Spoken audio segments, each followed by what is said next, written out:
सारी संगत को हाथ जोड़ के प्रणाम करती हूँ और जय गुरुजी सारे मिलके बोले, जय गुरुजी। मुझे बहुत अच्छा लग रहा है आज आप सबके साथ मिलने का मौका मिला है मुझे, और मैं गुरुजी को तो हर पल याद करते हैं और ऐसा मौका कभी कभी मिलता है। ये मौका मुझे भी उनके दर्शन करने का मिला था जिसने मेरी जिंदगी को संवार दिया। 1997 में गुरुजी पंचकुला आए थे, जनरल महाजन के घर ठहरे थे और मुझे मेरे बड़े नजदीकी दोस्त कहने लगे कि हम सत्संग पर जा रहे हैं तो आप भी हमारे साथ चलो। मैंने थोड़ा सा विचार किया, मैंने कहा मैं कभी गई नहीं ऐसी जगह पे, पर मुझे पता नहीं कि कैसा माहौल होगा। उन्होंने मुझे कहा कि एक बार आप चलो और आप देखना कि माहौल आपको बहुत पसंद आएगा और गुरुजी आपसे बहुत प्यार करेंगे। ये सुन के मुझे दिल में बड़ी अच्छी सी एक फीलिंग सी आई और मैं उन लोगों के साथ गुरुजी के मंदिर चली गई। जनरल आहूजा के घर जब हम पहुंचे सेक्टर 2 पंचकुला में, तो वहां पे मंदिर में 100-150 लोग ऑलरेडी बैठे हुए थे और गुरुजी एक खूबसूरत सी चेयर के ऊपर आराम से बैठे हुए थे और बड़ा ही खूबसूरत उन्होंने एक कुर्ता और लाचा पहना हुआ था और एक उनके मुंह पे एक मुस्कान सी थी। मैंने देखा जाके कि संगत को कैसे ये लोग गुरुजी के पास कैसे जाते हैं।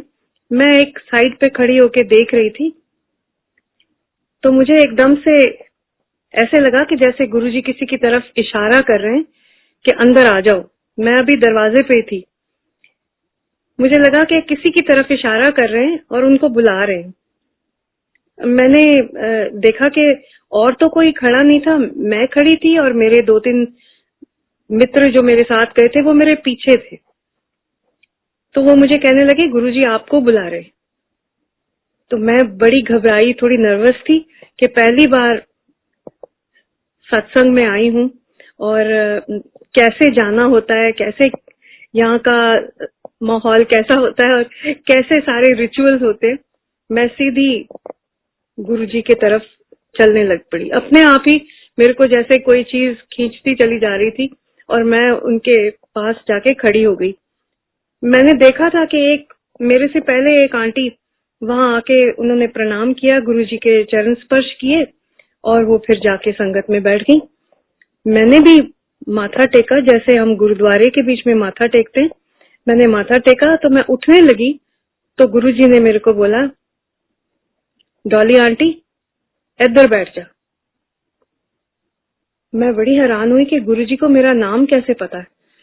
तो वहां पे किसी ने शायद एक आवाज दे के मुझे बुलाया भी था। मैं देख रही थी कि मुझे किसने बुलाया, मुझे पता नहीं लगा कि किसकी आवाज थी, पर मैं जाके गुरुजी के राइट साइड पे जाके थोड़ी सी जगह थी वहां जाके बैठ गई। तो गुरुजी ने कहा कि पहली बार आई है डॉली आंटी। मैं क्या, हाँ जी गुरुजी। और मैं देख रही थी कि कोई यहाँ पे बात नहीं कर रहा, कोई ऐसा कोई डिस्कोर्सेस नहीं चल रहे, कोई गुरुजी कथा नहीं कर रहे, सारे चुपचाप बैठे हैं और बड़ा शांतमयी सा माहौल है। अब पता नहीं क्या होने वाला है। तो मेरे को इशारे के साथ एक आंटी थे वहां पे जो गुरुजी के सीट के पीछे खड़े हुए थे और गुरुजी के कंधे वो अपने हाथों से दबा रहे थे। तो उन्होंने मुझे कहा कि डॉली आंटी आप ना इधर सामने आ जाओ, आप थोड़े पीछे हो, आप सामने आ जाओ। मैंने कहा नहीं नहीं मैं ठीक हूँ थैंक यू। तो वो कहने लगे नहीं आप सामने आओ। जब मैं उठ के सामने आई तो एकदम से गुरुजी के साथ नजर मिली। तो वो कहने लगे कित्थों आए हो। मैंने कहा गुरुजी मैं पंचकुला ही रहनी आ, मैं पंचकुला तो ही आई हूँ। अच्छा, ते की कम की कर देने, अंकल जी की कम कर देने। ते मैं बड़ी हैरान जी हुई कि पता नहीं ये पर्सनल सा सवाल गुरुजी ने पूछा है, मैं क्या बोलूं। मैंने कहा जी मेरे हस्बैंड कर्नल साहब ने, फौजी ने जी, और इथों चंडी मंदिर तो ही रिटायर हुए ने जी, हुण असी पंचकुला ही रहने आ, ते मैं पंचकुला तो ही आई हाँ जी 12 सेक्टर तो। कहने ने अच्छा तुहानू कौन लेके आया। मैं क्या मेरे बहुत अच्छे मित्र ने जी, सरदार प्रितपाल सिंह जी, ते अच्छा अच्छा अच्छा सिद्धू साहब ते बराड़ साहब। मैं क्या हाँ जी। ते कहते ने अच्छा अच्छा वो बैठे ने उत्थे पिछे। मैं क्या हाँ जी वो भी आए ने। ते मैं चुप करके बैठी रही। ते कहने लगे अच्छा डॉली आंटी लंगर खा के जाना। हुण मैनू नहीं सी पता कि लंगर कहाँ पे है, कब मिलेगा और कब कौन सी जगह पे जाना पड़ेगा। यहाँ तो एक बड़ा सारा हॉल है और लंगर पता नहीं कहाँ पे सर्व होगा। खैर मैं इधर उधर देखने लगी कि शायद प्रितपाल और मेरे दोस्त जसपाल सिद्धू ये बताएंगे मुझे आके कि क्या करना है। अब मैं चुप करके बैठी रही। गुरुजी को लगा कि मैं थोड़ी सी परेशान हूँ। उन्होंने मुझे कहा कि तुसी इस तरह करो, तुसी चाह दा प्रसाद लो। तो वो दो लेडीज उठी वहां से और मैं उनको किसी को जानती नहीं थी यहाँ पे।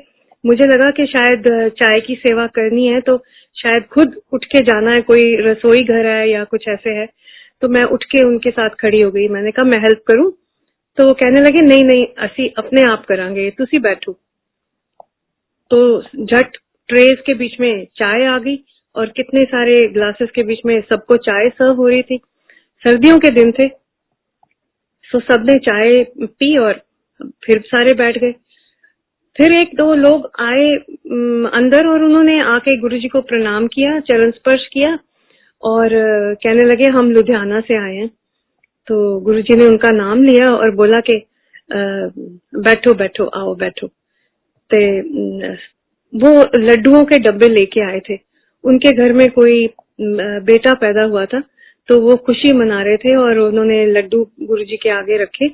तो गुरुजी ने वो प्रसाद सबको बांटने के लिए वो लड्डू का डब्बा खोला और एक एक जने को प्रसाद देने लगे। तो मैं भी मेरे पे ही आगे हाथ पे प्रसाद रखा और सब लोग उठ उठ के जा रहे थे प्रसाद लेने के लिए। तो मैं भी उठ के चली गई। तो गुरुजी कहने लगे डॉली आंटी बैठ जाओ, हाले जाना नहीं है। उन्होंने सोचा कि मेरे को ऐसे लगा कि वो सोच रहे हैं कि मैं प्रसाद ले लिया है अब तो अब जाना है। कहने लगे नहीं अभी जाना नहीं है, अभी लंगर खा के जाना। तो मेरे साथ जो एक आंटी बैठे हुए थे उन्होंने मुझे कहा कि प्रसाद ये नहीं है, प्रसाद लंगर को कहते हैं, जो लंगर बाद में बकायदा हम लंगर सारे मिलके खाएंगे, तो अभी मत जाना। खैर मैं फिर बैठ गई। आधे घंटे पौने घंटे के बाद एक लेडी और उठे। उन्होंने कहा जी गुरुजी लंगर उन्होंने ਕੰਨ ਦੇ ਵਿੱਚ ਕਿਹਾ ਗੁਰੂ ਨੂੰ ਕਿ ਲੰਗਰ ਤਿਆਰ ਹੋ ਗਿਆ ਤੇ सत्संग ਦੇ ਵਿੱਚ ਸਾਰਿਆਂ ਲੋਕਾਂ ਨੂੰ अनाउंसमेंट जे कर रही हूं मैं। तो गुरुजी ने कहा हाँ सारे। तो गुरुजी ने कुछ नहीं बोला, उनको ऐसे सिर हिला के इशारा किया, ओके ओके का इशारा, और वो उठ के खड़े हो गए अपनी चेयर पे और आगे चल के ड्राइंग रूम से बाहर निकल गए। तो मैंने सोचा शायद गुरुजी अब चले गए हैं और अब यहाँ पे हॉल में ही शायद लंगर सर्व होगा जैसे गुरुद्वारे में होता है। तो सबने इशारा किया नहीं, लंगर पीछे होता है बैक साइड पे, बैकयार्ड के बीच में। तो सारे उठ के उधर जाने लग गए। वहां पे बकायदा सबको थालियों के बीच में लंगर, और इतना स्वाद लंगर था वो कि मुझे ऐसे लगा कि मैं किसी गुरुद्वारे में आई हूँ, क्योंकि गुरुद्वारे का लंगर भी बहुत स्वाद होता है। एक दाल थी, चपाती थी और चटनी थी साथ में, बहुत ही टेस्टी। और साथ में सबको पानी का प्रसाद भी मिल रहा था। सबने अपना अपना प्लेट थाली खाई और थाली को जाके और वॉश करके वहां रख दिया। मुझे लगा कि बड़ा ही सिस्टमैटिक सा सबका बिहेवियर है और बड़ा अच्छा लगा मुझे। और मैं लंगर खा के फिर गुरुजी को ढूंढने लगी कि अब पता नहीं वो कहाँ चले गए, पर गुरुजी उस वक्त फिर नजर नहीं आए। पता लगा कि वो अपने कमरे में चले गए। अगले दिन ऐसे हुआ कि मेरे को जैसे एक अजीब सी तलब लग गई कि मैं अगले दिन फिर गुरुजी को के दर्शन के लिए जाऊं। मैं कभी ऐसी जगह पे नहीं गई थी, पर मुझे एक अंदर से एक ऐसे फीलिंग हुई कि मुझे आज भी जाना चाहिए। मैंने कर्नल साहब को कहा कि मैं आज फिर चली जाऊं, तो कहने लगे अगर तुम्हारा दिल करता है तो जाओ, जरूर चली जाओ। पर क्या होता क्या है वहां पे, मैंने उनको सब बताया और मुझे परमिशन उन्होंने दे दी कि जाओ देखो अगर तुम्हारा दिल करता है। तो मुझे मेरे दोस्तों ने ये कहा था कि गुरुजी की ब्लेसिंग्स जब मिलती हैं तो तुम्हें ऐसा अजीब सा एक आशीर्वाद मिलता है जिसका वर्णन करना बड़ा मुश्किल है। ना तो वो कुछ बोलते हैं, ना कुछ वो ऐसी बात कोई कहते हैं कि तुम्हें लगे कि वो तुम्हारी कोई दुविधा को या तुम्हारे किसी कष्ट को दूर करने के लिए कोई कथा सुना रहे हैं या कोई डिस्कोर्सेस दे रहे हैं। ऐसा कुछ नहीं होता यहाँ पे। गुरुजी का कल्याण करने का एक अजब सा तरीका है।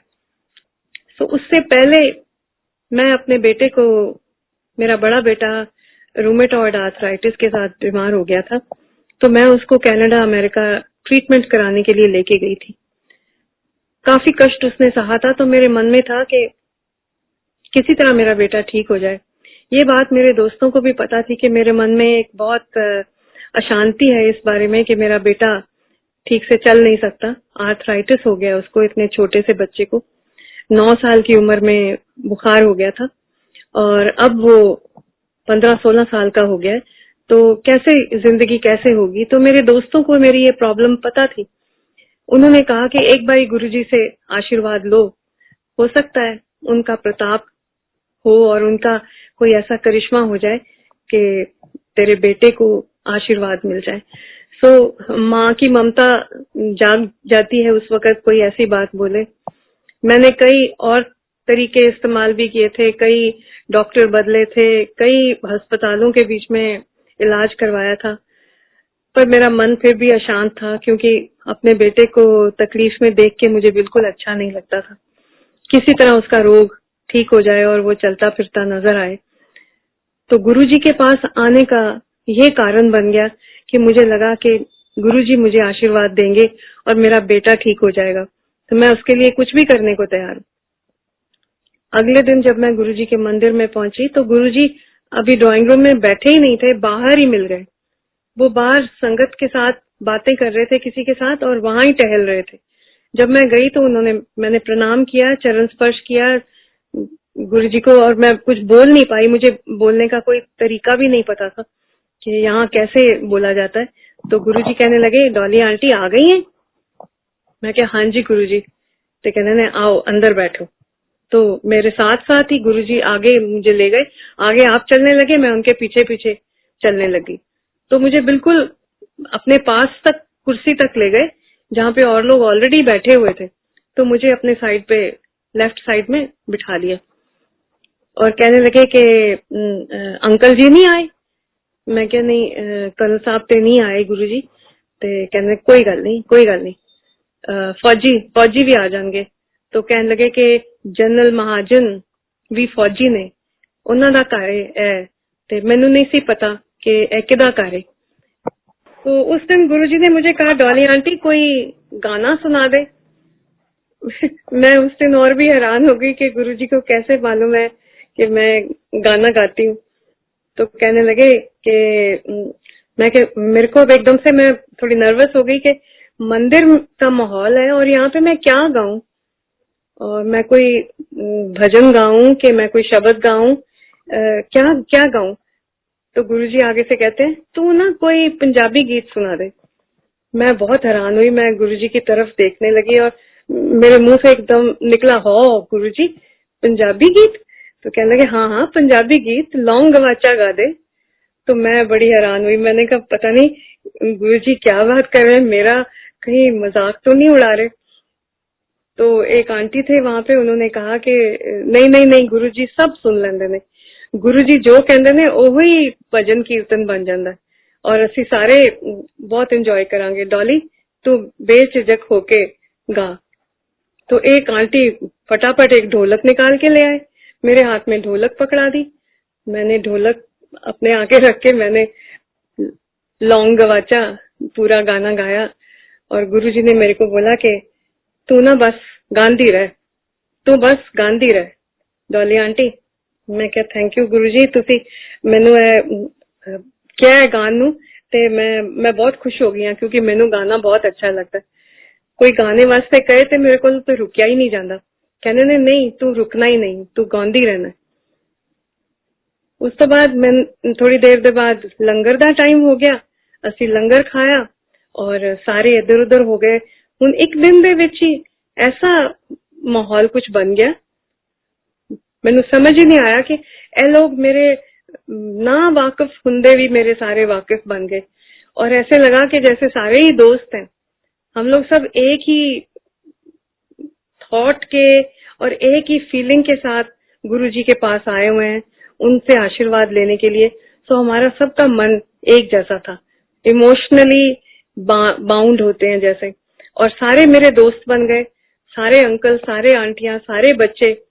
और मुझे बिल्कुल ऐसे लगा ही नहीं कि मैं सिर्फ आज मेरा सेकंड डे है। फिर एक महीना गुरुजी जनरल आहूजा के घर रहे। वो एक महीना पूरा मैं रोज गुरुजी को मिलने जाती थी और रोज शाम मेरे को तलब लगी होती थी कि मैं गुरुजी के दर्शन कैसे करूं। और जिस दिन कभी मैं ना जा पाती तो गुरुजी, हैरानगी की बात यह है कि 10-15 दिन बाद मैं गुरुजी के साथ इतनी फ्री हो गई कि गुरुजी मेरे को टेलीफोन कर देते थे, डॉली आंटी की गल है तू आई नहीं। मैंने बोला कि गुरुजी मेरे को जाना पड़ गया, कहीं मेरा शो था, मुझे जाना पड़ गया, कोई गल नहीं, ते कल जरूर आ जाए। ऐसे करके मुझे बुला लेते थे। मैं बहुत हैरान होती थी कि ये ऐसी एक शख्सियत है जिसके सारे इतने दीवाने हैं और सारे उन पे इतना मान करते हैं और इतनी इज्जत देते हैं। एक ऐसा शख्स जो एक पहुंची हुई शख्सियत है, वो मेरे को टेलीफोन करके इतने प्यार से बोल रहे हैं, तो मुझसे तो रहा ही नहीं जाता था। शाम होती थी तो मैं चल पड़ती थी गुरुजी के मंदिर। फिर वो प्यार ऐसे बढ़ता चला गया कि हर फंक्शन के ऊपर, दिवाली हो या बड़ा दिन हो, कोई भी गुरुजी का अपना जन्मदिन हो, हम सारे इकट्ठे होते थे और मैं बकायदा कीर्तन किया करती थी। 2-2, 3-3 घंटे मैं गाती थी बकायदा संगत के सामने। 3-3, 4-4 हजार लोग होते थे। 34 सेक्टर में चले गए गुरुजी, वहां पे भी हम सत्संग करते रहे। रोज मिलना, रोज गुरुजी से बातें करनी, उनसे और लोगों की बातें सुननी, और लोग आके अपनी कहानियां बताते थे, किस किस को क्या क्या गुरुजी के मिलने के बाद क्या क्या फायदे हुए थे और क्या क्या उन्होंने जिंदगी के बीच में पाया था। बहुत कुछ खोया हुआ था जो उनको मिल गया था। कई लोगों के रोग दूर हुए थे। वहां पे जाके, वहां उस मंदिर में बैठ के बहुत कुछ सुनने को मिलता था। और एक मंद मंद आवाज के बीच में कोई ना कोई एल्बम कीर्तन का या भजनों का या शब्दों का मंदिर में चलता रहता था। उससे एक माहौल इतना पायस लगता था और इतना पवित्र लगता था। और बीच में गुरुजी बैठे हुए सज धज के इतने सुंदर लगते थे। और हम लोग सारे जितने भक्त थे, उनको ये एक गुरुजी को मिलने की एक ऐसी तांग, एक ऐसी कशिश होती थी कि हमसे गुरुजी को मिले बगैर रहा ही नहीं जाता था। पर काफी देर के बाद, कई साल ये चलता रहा सिलसिला। जहां जहां मौका मिला गुरुजी यहाँ से चले भी गए। गुरुजी हमको अपने साथ अपने गांव भी ले गए। और जहां जहां गुरुजी ने कहना, हम सारे लोग जितने गुरुजी के भक्त थे, गुरुजी के दीवाने थे, हम साथ जाते। कई बारी गुरुजी लीड करते अपनी गाड़ी में, कार में, और पीछे सारी कॉन्वॉय 20-20, 30-30 गाड़ियों की चंडीगढ़ से पटियाला जा रही है, कभी चंडीगढ़ से लुधियाना जा रहे हैं, कभी चंडीगढ़ से गोविंदगढ़ जा रहे हैं। ऐसे हम लोग सारे इकट्ठे हो के अलग अलग जगह पे गुरुजी के साथ जाते थे। बहुत सारे समागम किए। एक दिन ऐसे पता लगा कि गुरुजी अब दिल्ली जा रहे हैं, तो बड़ी घबराहट हुई कि अब गुरुजी चंडीगढ़ से दूर चले जाएंगे तो हम कैसे मिलेंगे उनको। तो लोगों ने बताया कि गुरुजी आते रहते हैं, दिल्ली भी जाएंगे, जालंधर भी जाएंगे, अब जलंधर कम जाते हैं पर चंडीगढ़ ज्यादा आएंगे, तो थोड़ी तसल्ली हो गई।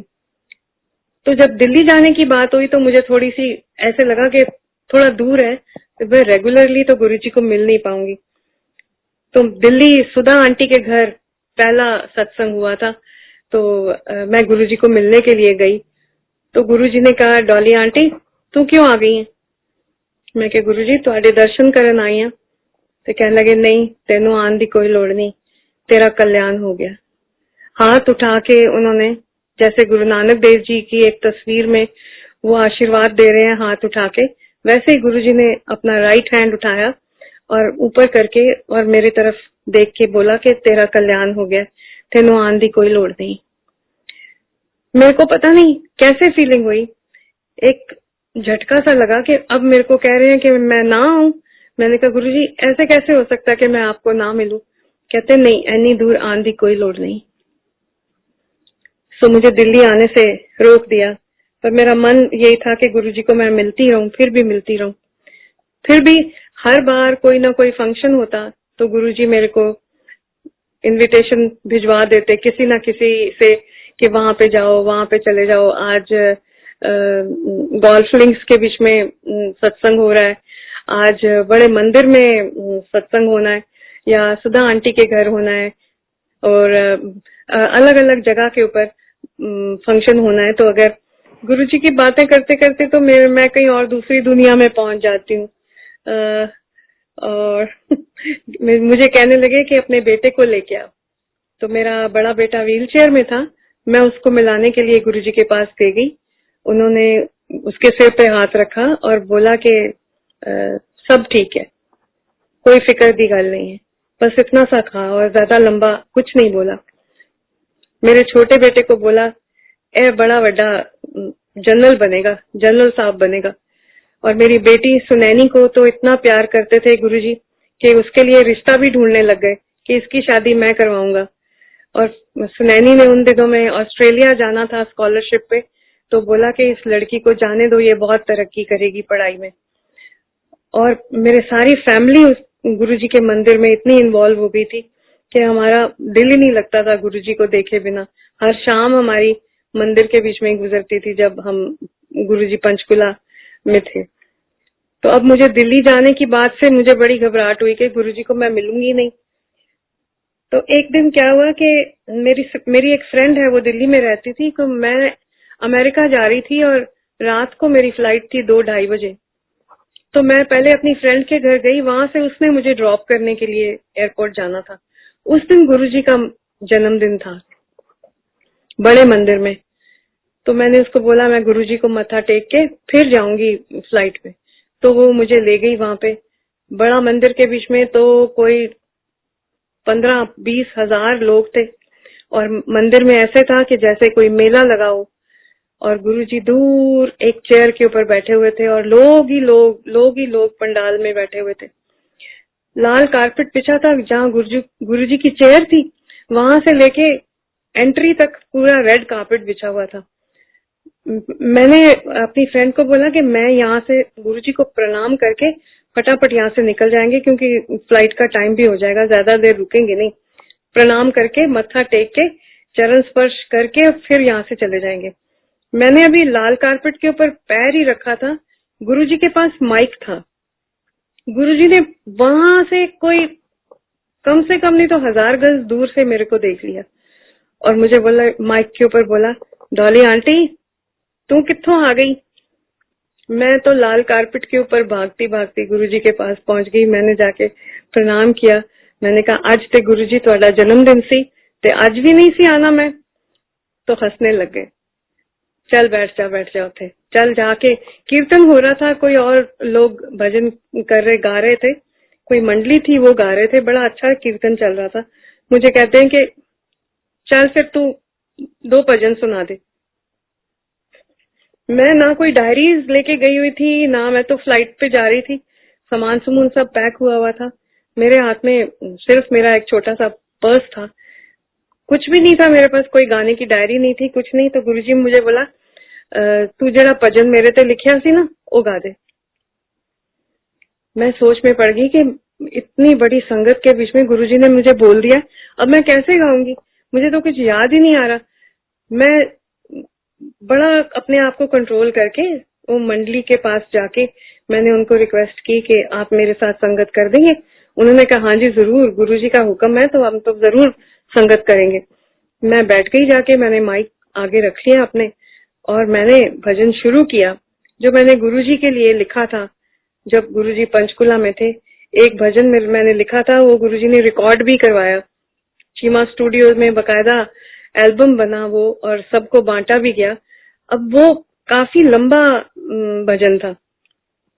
मैं सोचने लगी पता नहीं मुझे कितना याद आएगा, पर पता नहीं क्या करिश्मा हुआ, गुरुजी का आशीर्वाद था वो कि क्या था वो, ऐसा कोई वेव आई मेरे दिमाग में और मैं पूरा का पूरा भजन, जिसके 7 स्टैंजास थे, इतना लंबा भजन था, वो पूरा का पूरा मैंने बगैर डायरी के सारा गा दिया वहां पे। मैं खुद आज भी मैं हैरान होती हूँ कि वो पता नहीं कौन सी ताकत थी जिसने मुझे पूरा का पूरा भजन मेरे से गवा लिया बगैर कंसल्ट किए मेरी डायरी।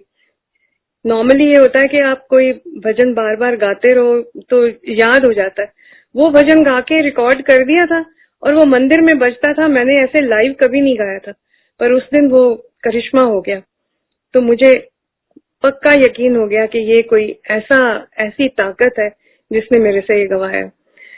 तो मैंने गुरुजी को उठ के दोबारा से चरण स्पर्श किए और मैं वहां से जाने लगी तो कहने लगे लंगर नहीं खा के जाएंगी, लंगर ते उत्थे चल रहा है, खा के जाई, अमेरिका दा टूर है, खा के जाई। तो मैं और मेरी फ्रेंड हमने दोनों ने जाके लंगर खाया और फिर हम वहां से गए। पर जब मैं अमेरिका से वापस आई तो मुझे पता लगा कि गुरुजी अब इस दुनिया में नहीं है। तो बहुत बहुत उदासी, अजीब सी एक उदासी छा गई। पर दिल में यह था कि गुरुजी के इतने भक्त हैं, हम गुरुजी को कभी अपने से दूर होने नहीं देंगे। वो हमारे मन में बसते हैं, हमारे घर में बसते हैं, हमारे हर जगह, हमारे घरों के बीच में, हमारी बातों के बीच में वो हमेशा हमेशा हमारे साथ है। मैं दुनिया में जहां जहां भी गई हूँ मैंने गुरुजी के भक्त देखे हैं, गुरुजी के भक्तों को मिली हूँ। पिछले साल मैं न्यू जर्सी गई थी, वहां पे भी मैं सत्संग करके आई। इतना अच्छा वहां पे माहौल था, उन्होंने बहुत ही बढ़िया न्यू जर्सी के बीच में अरेंजमेंट किया था और गुरुजी के भक्त इतने डेडिकेटेड और इतना सुंदर जगह उन्होंने बनाई हुई थी, इतना सुंदर सजावट की हुई थी, ऐसे ही लगा कि गुरुजी सामने ही बैठे हैं। एक लाइफ साइज की बड़ी तस्वीर गुरुजी की लगाई थी, सुंदर पोशाक पहन के वो बैठे हुए थे और ऐसे ही लग रहा था कि जैसे वो हमारे सामने बैठे। तो गुरुजी का एक ऐसा ऑरा था, जो एक बार गुरुजी का भक्त बन जाता था वो कभी भी उनसे दूर नहीं जा पाता। उनकी कोई ऐसी शख्सियत ही ऐसी थी, कोई ऐसी बात नहीं थी कि उनके बीच में कोई आम जैसे गुरु होते हैं वो कुछ ना कुछ मांग लेते हैं या कुछ ऐसे दान करो या ऐसे करना है ऐसे। यहाँ पे कुछ माहौल ही कुछ और था, यहाँ पे सिर्फ सेवा ही सेवा थी। और मुझे ऐसे यकीन हो गया था कि गुरुजी, जिसका मन सच्चा है और गुरुजी को सच्चे मन से जो प्यार करता है उसको गुरुजी का आशीर्वाद मिलता ही मिलता है।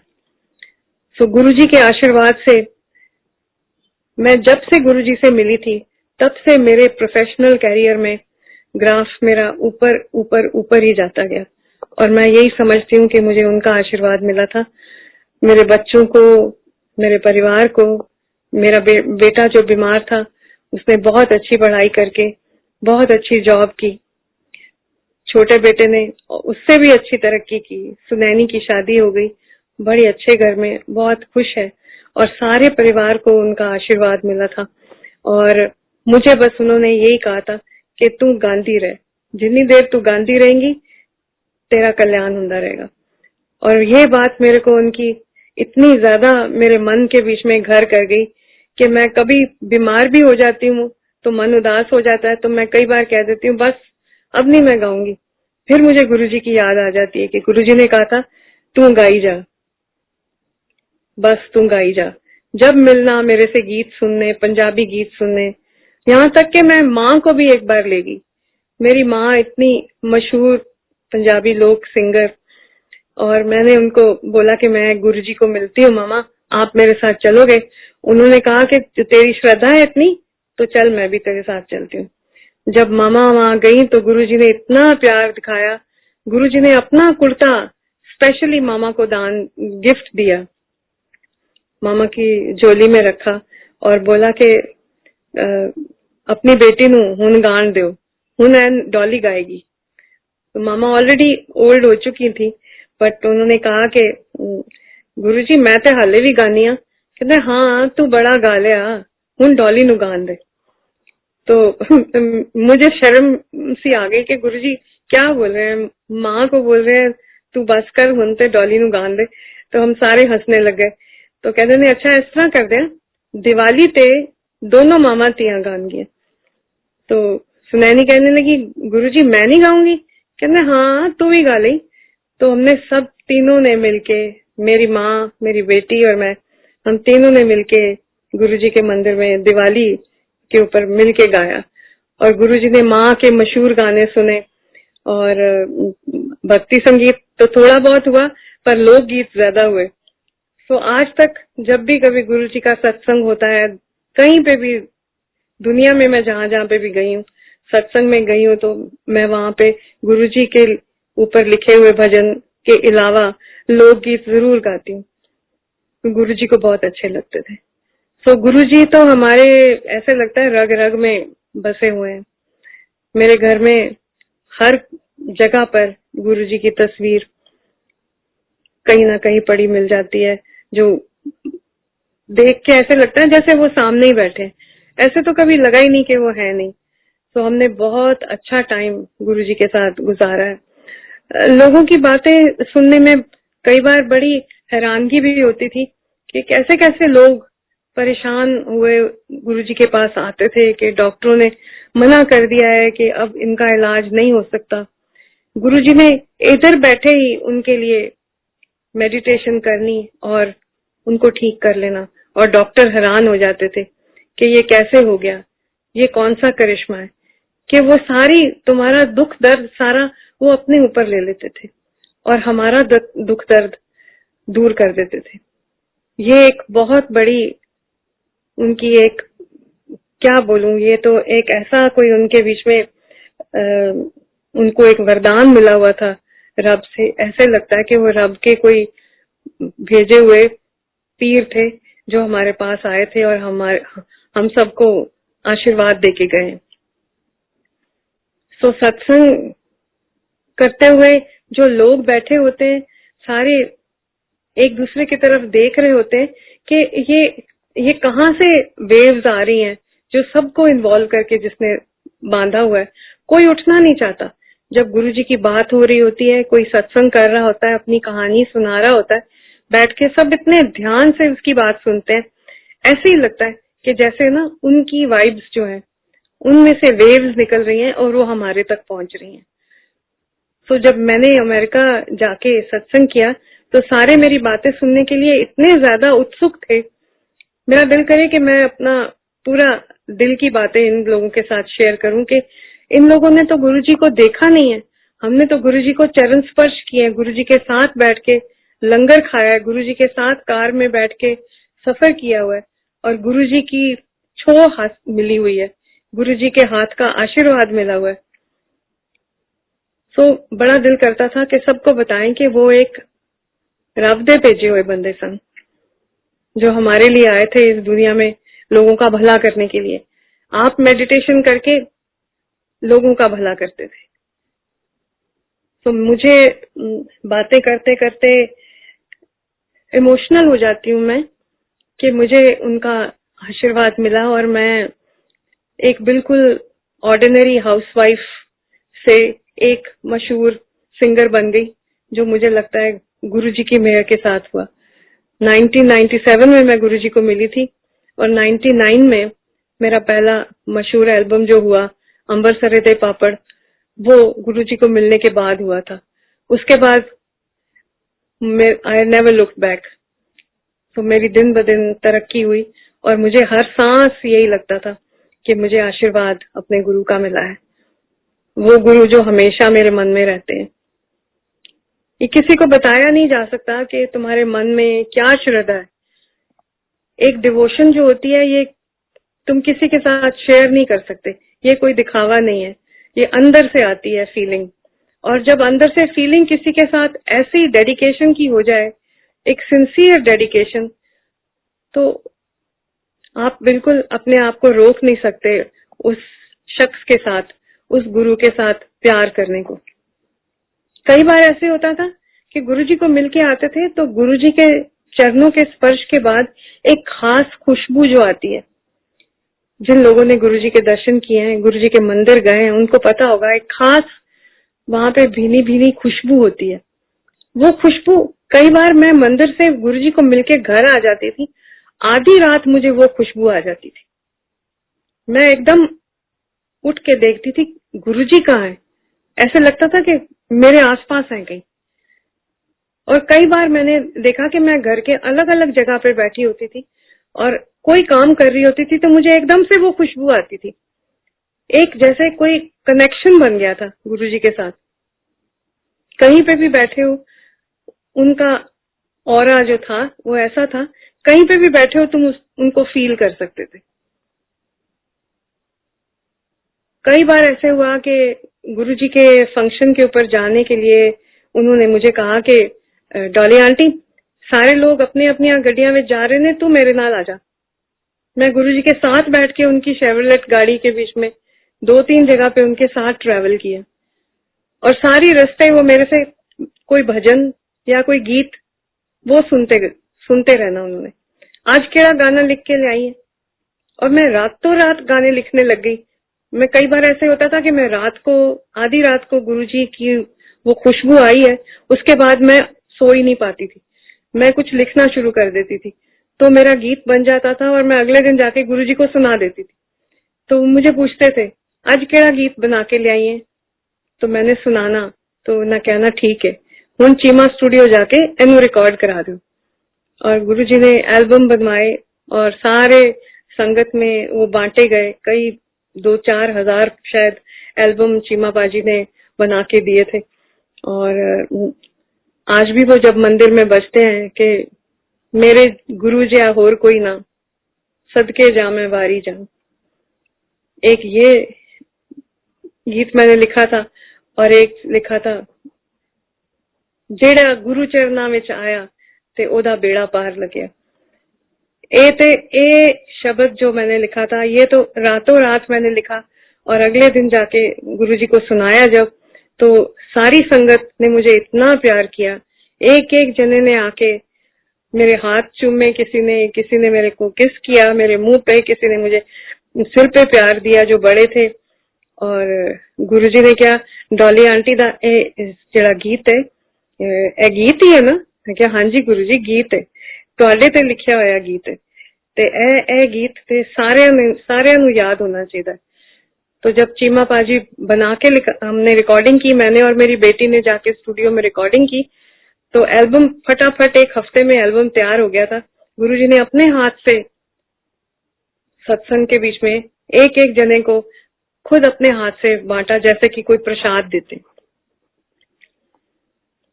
प्रसाद से एक बात याद आ गई कि एक बारी मैं गुरुजी के मंदिर जा रही थी, तो मैंने सोचा आज सब लोग, कभी कोई लड्डू लेके आता है, कभी कोई बर्फी लेके आता है, मैं सूजी का हलवा बना के गुरुजी के लिए लेके जाऊंगी। मेरे पास एक बड़ी कढ़ाई थी, कोई 2.5-3 किलो सूजी जिसमें आ सकती थी, वो बड़ी कढ़ाई थी। तो सुनैनी की किसी जन्मदिन पे मैंने वो खरीदी थी, तो वो मेरे पास पड़ी थी, वो मैंने उसके बीच में सूजी का हलवा बनाया और मैं उठा के गाड़ी में रखवा के मेरे छोटे बेटे ने उठाई और हम गुरुजी के मंदिर ले गए।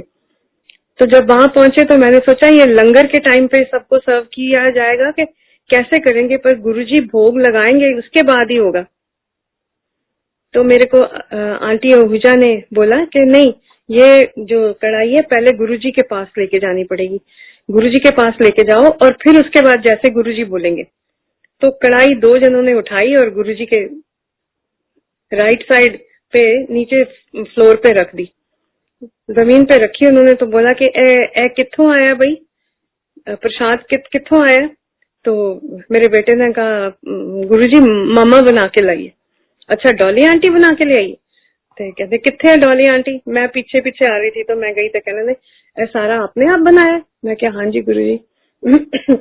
तो गुरुजी ने क्या किया, फटाफट वो गरम गरम ही था, अभी वो गरम गरम प्रसाद ही, जो जना आए, लाइन में लगे हुए थे लोग, क्यों बना हुआ था, जो आए गुरुजी उसको अपने हाथ से कढ़ाई के बीच में हाथ डाल के अपने हाथ से देने लग गए। मेरी धड़कन बढ़ गई कि इतने सारे लोग हैं, 200-300 लोग हैं, प्रसाद कहीं कम ना हो जाए।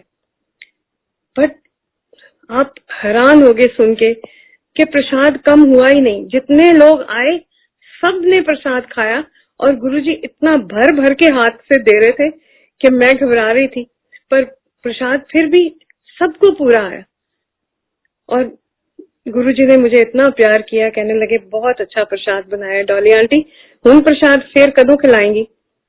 फिर कुछ देर के बाद मैंने फिर प्रसाद बनाया, वही सूजी का हलवा मैं फिर बना के लेके आई। तो गुरुजी ने मुझे बहुत बहुत आशीर्वाद दिया। इतने सच्चे मन से ऐसे बोल देते थे कोई बात कि वो जैसे जाके दिल में खूब जाती थी कि उन्होंने तारीफ की है तो आज तो मेरा दिन बन गया है। मुझे तो लगता है दिन नहीं, मेरी तो जिंदगी बन गई थी गुरुजी से मिलके। हर बात उनकी अच्छी लगती थी, हर बात जो वो बोलते थे वो कर देने का दिल करता था।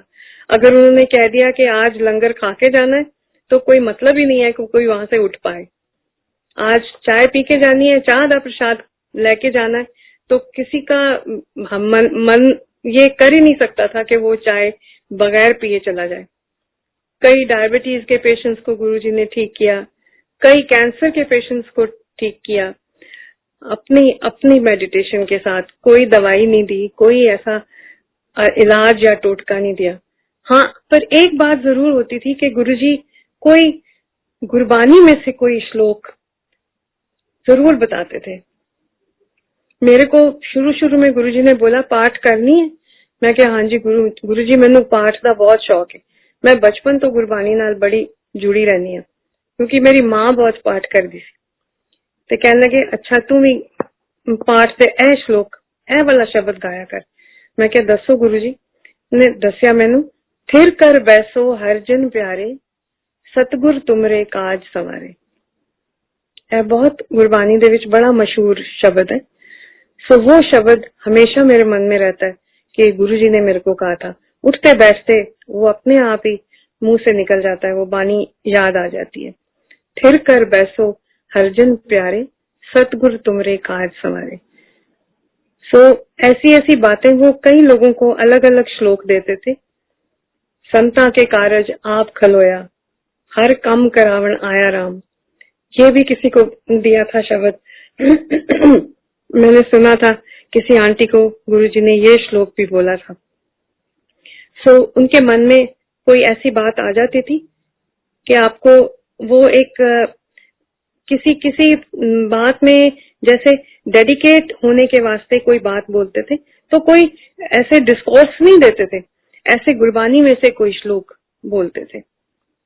सो वो शिव के पुजारी थे और अगर शिव के भजन गा दो तो गुरुजी बहुत खुश होते थे। वो हमेशा भोले भंडारी के शागिर्द अपने आप को कहते थे, भोले भंडारी। और उनके कार के ऊपर भी शिव जी का त्रिशूल लगा हुआ था और लाल कपड़ा बंधा होता था किनारी वाला, तो हमेशा वो गाड़ी को शिव के सिंबल के साथ डेकोरेट करके रखते थे। और गुरुजी को सुंदर सुंदर वस्त्र गिफ्ट आते थे, अलग अलग भक्त जन जितने भी आते थे उनको गुरुजी को गिफ्ट देने में बहुत अच्छा लगता था। उनकी सिर्फ ये ही एक तमन्ना होती थी कि सुंदर सुंदर कपड़े गुरुजी को बहुत अच्छे लगते थे। और उनके ऊपर हर कपड़ा इतना सजता था जैसे एक कोई राजा महाराजा हो, वैसे ऐसे सुंदर तरीके से वो अपनी कुर्सी के ऊपर बैठ जाते थे और एक एक बंदे को वो अपनी नजर के साथ देखते रहते थे। उसको पता नहीं लगने देते थे कि वो उसके लिए कुछ सोच रहे हैं, या उसके लिए कोई उनके मन में धारणा है, पता ही नहीं लगने देते थे और उसका भला हो जाता था। जब किसी इंसान का भला होता है तो वो ऑटोमेटिकली अपने गुरु या अपने पीर को प्रणाम करने का उसका जी करता है। सो ऑटोमेटिकली उठ के तुम्हारे मन में ये श्रद्धा आती थी कि तुम जाके उनके चरण स्पर्श कर लो, पैरों में पड़ जाओ कि गुरुजी आपकी मेहर है मेरे पर कि मेरा कल्याण हो गया। कई लोग आके गुरुजी के पैर कितनी कितनी देर तक दबाते रहते थे, उनकी सेवा करने का उनका दिल करता था। कोई कंधे दबा रहा होता था, कोई पांव दबा रहा होता था, और जब उनको अच्छा लगता था तो वो दबाते रहते थे, जब नहीं अच्छा लगता था तब बिल्कुल कोई रिएक्शन नहीं होता था। बोलते थे आराम से जाके बैठ जाओ, फलानी आंटी उत्थे बैठ जाओ, फलाने अंकल तुसी उत्थे बैठ जाओ, पास नहीं आने देते थे। पर जब उनका मन होता था तो दबवा लेते थे। ऐसे लोग दुनिया में कम आते हैं जो लोगों का भला करने के लिए आते हैं, वो कोई रब के भेजे बंदे होते हैं। सो लाख लाख प्रणाम हमारे प्यारे गुरुजी, हमेशा हमारे मन में रहेंगे जब तक हम जिंदा है। मेरे मन की तो यही श्रद्धा है और मैं सारे अपने सत्संग में आए हुए भक्तों को बोलूंगी कि गुरुजी के लिए कभी मन में द्वेष ना रखें। वो एक बहुत सच्चे और सुच्चे इंसान रब के भेजे हुए थे। जय गुरुजी।